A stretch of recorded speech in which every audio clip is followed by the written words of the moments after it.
dias dos anos da minha vida, para que suba com o rei a Jerusalém? Da idade de 80 anos sou eu hoje. Poderia eu discernir entre bom e mal? Poderia o teu servo ter gosto que comer e beber? Poderia eu mais ouvir a voz dos cantores e cantoras? E por que será o teu servo ainda pesado ao meu senhor? Com o rei passará o teu servo ainda um pouco mais além do Jordão. E por que me recompensará o rei com tal recompensa?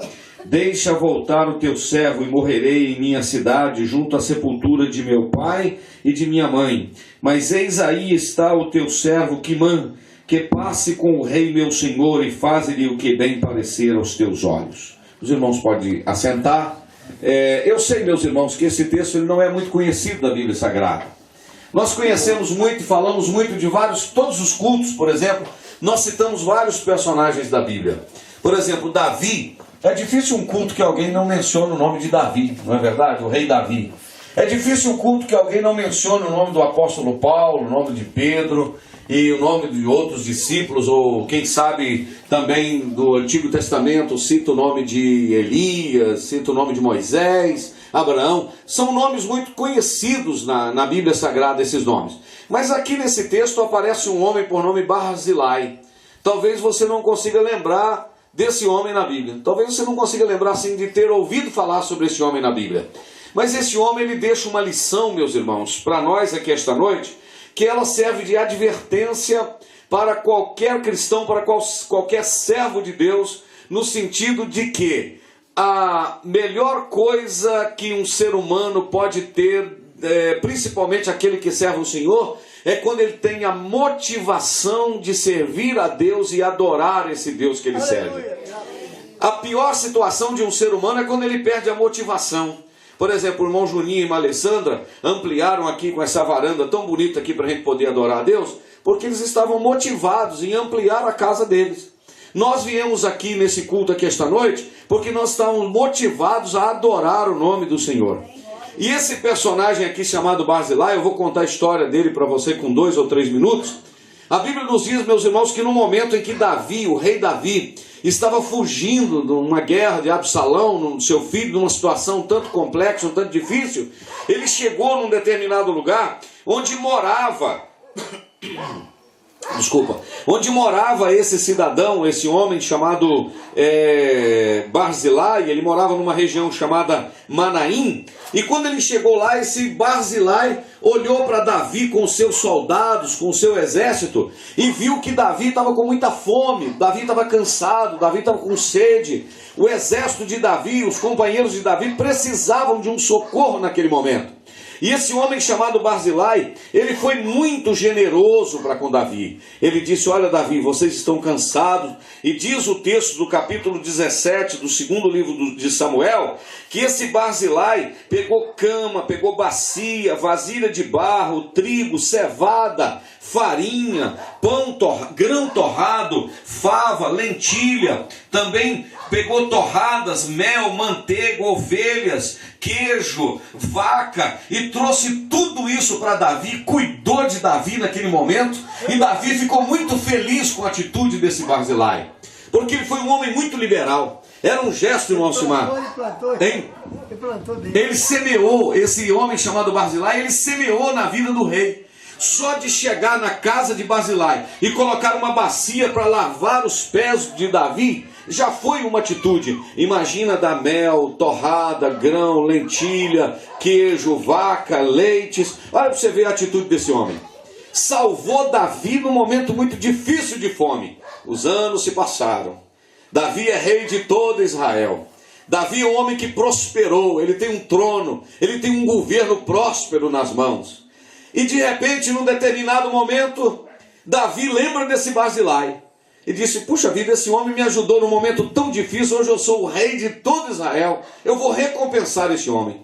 Mandou buscar esse homem chamado Barzilai e disse: Barzilai, sobe para Jerusalém e você vai morar lá na casa do rei, você vai morar comigo lá em Jerusalém. Atravessa o rio, vem morar em Jerusalém, porque eu quero te recompensar por tudo que você me fez. Oh, meus irmãos, aleluia. Aquele que semeia sempre tem uma oportunidade de colher. Deus faz com que esta oportunidade chegue, meus irmãos. E esse homem agora, ao ouvir o célebre, o grande, o precioso convite do rei Davi. Eu fico imaginando, irmãos, que esse homem era para pular e bater palma e dizer: puxa vida, o rei mandou me chamar para me morar na casa dele. O rei mandou me chamar para me morar lá em Jerusalém. Só que esse homem, irmãos, havia perdido a motivação da sua vida. Ele chegou para Davi e disse: Davi, quem sou eu para subir a Jerusalém? Não vale a pena subir a Jerusalém com o senhor, não, porque eu estou com 80 anos de idade. Se as pessoas cantam, eu já não estou escutando bem o louvor, a adoração que eles estão cantando. Na hora que eu vou comer, eu perdi o paladar. Eu não sei mais, eu não tenho muito paladar mais. Eu não sei discernir muito bem entre o bem e o mal. Não vale a pena subir a Jerusalém com você. Meus irmãos, eu quero trazer uma lição para os irmãos e para nós aqui esta noite. Aleluia. Deus está falando conosco nesta noite que você não pode perder a motivação da vida cristã. Quantos crentes, irmãos, já perderam o sabor da vida cristã? Eles não conseguem mais sentir o sabor da palavra de Deus. Ele ouve a pregação durante 30, 40, 50 minutos e ele não sente mais o sabor da palavra de Deus. Ele não consegue dar um glória para Jesus. Nem se oferecer uma nota de 50 para ele, ele não glorifica a Deus. Porque ele perdeu o sabor da vida espiritual. Ele está como Barzilai. Não vale a pena subir a Jerusalém porque eu não sinto mais o sabor da comida. Você quer ver mais o que o Barzilai diz? O Barzilai diz: não, eu ouço os cânticos e eu não me alegro mais, eu não sinto mais nada. A pior situação de um cristão, de um homem e uma mulher que serve a Deus, é quando ele não sente mais a alegria de adorar a Deus. Oh, glorificado seja o nome de Jesus. Meus irmãos, eu sou uma pessoa muito sensível à voz do Espírito Santo. Ontem nós estávamos num culto tremendamente alegre ali na sede. E a presença de Deus que nós estávamos sentindo lá é essa mesma que nós estamos sentindo aqui esta noite. E eu quero dizer que você não pode perder o sabor da vida cristã. Você não pode perder a alegria de ouvir os cânticos e adorar a Deus. Sabe por quê, irmãos? Deus é o Deus das multidões, mas Deus é o Deus dos grupos, dos pequenos grupos da vida cristã. Hoje é sexta-feira, dia 26 hoje, não é verdade? 26 hoje. Nós estamos aqui num grupo talvez de 30 pessoas, não contei quantas pessoas nós temos aqui. 28. 30 pessoas, 28 pessoas presentes aqui. Estamos aqui adorando a Deus, sentindo a presença do Senhor. Há um sabor de ouvir o louvor, de comer a palavra de Deus. Fala a verdade, irmãos. Jesus não está nesse culto aqui? Irmão Alexandre e irmão Júnior são privilegiados porque Jesus está nesse culto. Daqui a 3 dias, a 4 dias, eu vou estar pregando lá em Camboriú, no maior congresso de missões do Brasil, dia 30. Numa hora dessa, possivelmente eu já vou estar pregando. Deve ter no mínimo 50 mil pessoas me ouvindo. Mas sabe que a presença de Deus é a mesma de 10, 20, 30 pessoas, é a mesma de 50 mil? Não tem diferença não, irmã Alessandra. Porque Deus não faz acepção de lugar, Deus não faz acepção de pessoas. Deus se manifesta onde há corações abertos para adorar e glorificar o seu nome. Deus nos trouxe aqui esta noite para te dizer: ah, pastor, eu já tenho aqui 60 anos, 70 anos, 80 anos, eu já não vou mais me preocupar em adorar a Deus, em cantar. Você está perdendo uma grande oportunidade. Você está sendo membro da igreja de Barzilai. Barzilai falou: tenho 80 anos e não tenho mais prazer de ouvir cântico, não tenho mais prazer de comer, não tenho mais prazer de discernir o espiritual, de compreender o que Deus está fazendo. Que situação triste desse homem. Mas eu glorifico a Deus esta noite, irmãos, que eu encontro um outro crente na Bíblia. Agora já não é o Barzilai mais. Eu encontro um crente chamado Caleb.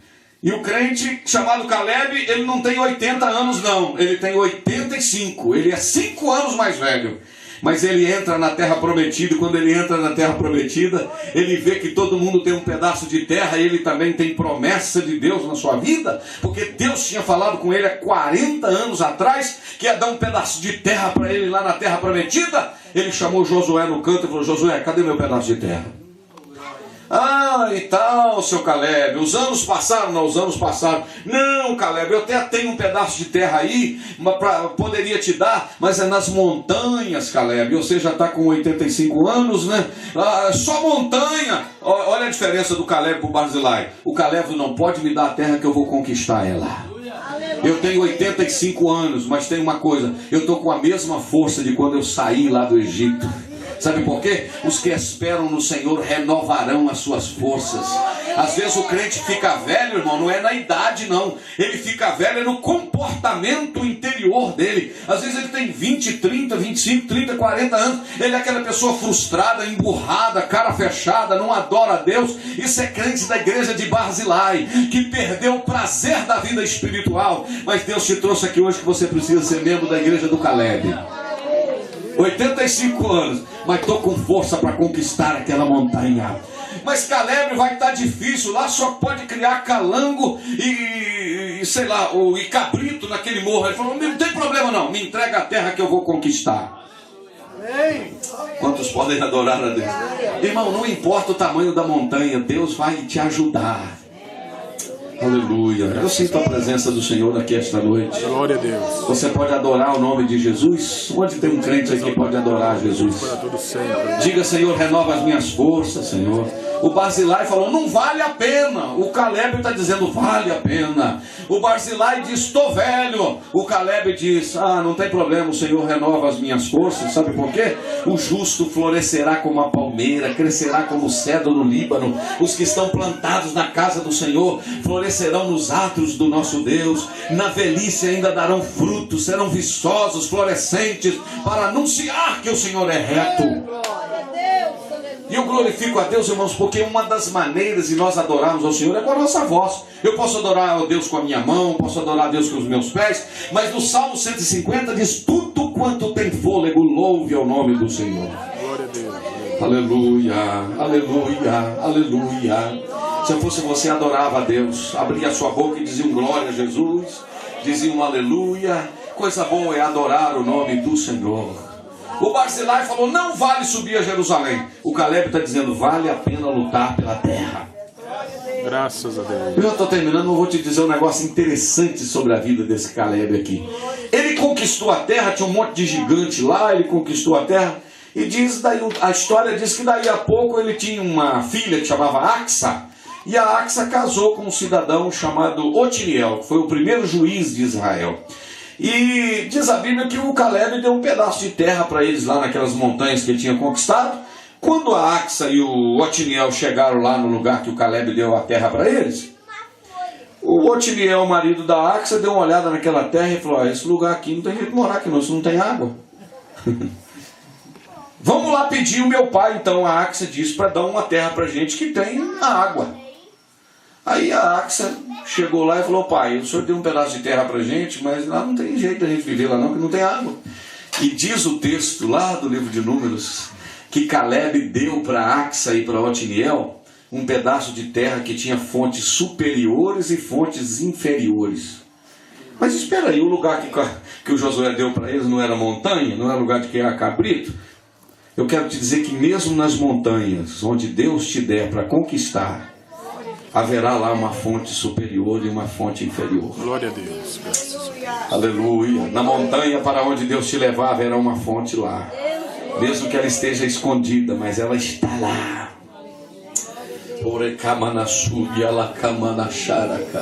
Eu sinto a presença de Deus aqui. Haverá uma fonte superior e uma fonte inferior lá. Águas de cima e águas que brotam da terra. Aleluia, exaltado seja o nome do Senhor. Mas o que importa, irmãos, em resumo disso tudo, é adorar a Deus. Glória a Deus, aleluia. Adorar a Deus. E eu quero te dizer que esta adoração, irmãos, ela não pode estar condicionada ao lugar. Nós temos aqui irmãos que trabalham na roça, nós temos irmãos que trabalham no comércio, nós temos irmãos que trabalham de pedreiro, está ali o irmão Robson, um bom pedreiro, um grande pedreiro, está lá jogando massa na parede, dando massa fina, rebocando, entijolando. É lugar de adorar a Deus. Aleluia, sim ou não? Na cozinha fazendo almoço, né? Lavando roupa, misturando a água do sabão que você está lavando roupa, misturando com as lágrimas, mas adorando o nome do Senhor. E quando a gente adora a Deus, sabe o que acontece? O céu se abre, o nome de Jesus é glorificado e a bênção do Senhor cai sobre a nossa vida.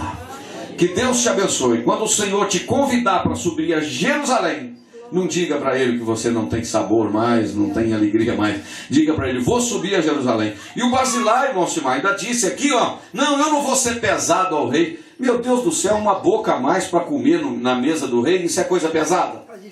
Não faz diferença não, meu amigo. Até nós que não somos mais fraquinhos do que um rei financeiramente, se aparecer mais um para comer na sua casa uns dias lá, não vai te quebrar não. Ele falou, não, eu não vou subir não, porque eu não quero ser pesado do rei. Ser pesado do rei, meus irmãos, tem motivo para subir a Jerusalém, porque o Senhor na casa do rei tem fartura. Na casa do rei tem a arca, na casa do rei tem pão, tem vinho, tem alegria, tem gozo, tem prazer. Então adore a Deus, porque vale a pena subir à casa do rei. Vale a pena lutar, vale a pena conquistar. Que Deus te abençoe no nome do Senhor Jesus. Quantos podem dizer glória a Deus? Glória a Deus. Graças a Deus. Aleluia.